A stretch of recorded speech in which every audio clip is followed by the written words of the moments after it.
Okay, in our next exercise, we're getting away from the formula writing end of things, and we're going to talk about creating a hyperlink.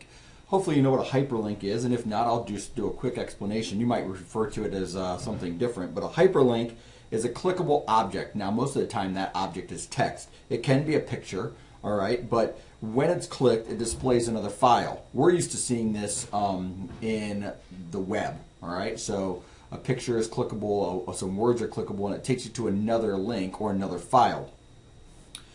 Excel allows this to happen as well. So in this case, we could create this document as a website if we wanted. It doesn't even have to be a website. It can be stored locally on your computer, and when you click on it, it goes to another file that's stored on your computer, as long as that path is correct.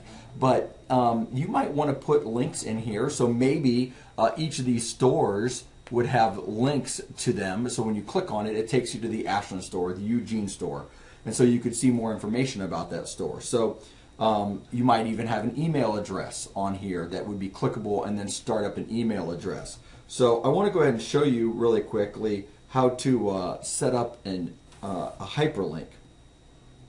So let's go ahead and go to cell A16, which is going to be down here in the bottom left corner a little bit. And let's start by clicking the Insert tab. And on the Insert tab, you are going to see a hyperlink option, and that's over here in the links. It looks like a globe with like a little chain link. There's a shortcut, Control K. And then there's a couple different options. We can link to an existing file or a different web page, so both, right? A file that's on your computer or a website. You can actually, somewhere in the document, you can jump down to it, okay?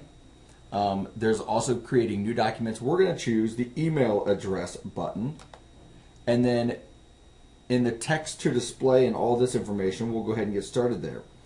In the email address button, in the link to bar, we're going to go ahead and type in our email address. So just use your school email address, and you'll notice right away it puts in a mail to colon, and that mail to is a part of a web coding that tells you where to go. Now, have you ever started an email and they already have a subject started for you? Well, you can do that too.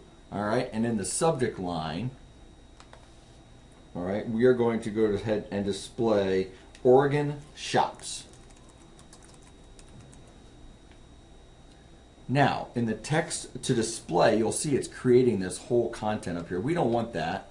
All right, we want it to display. Click here to contact our office.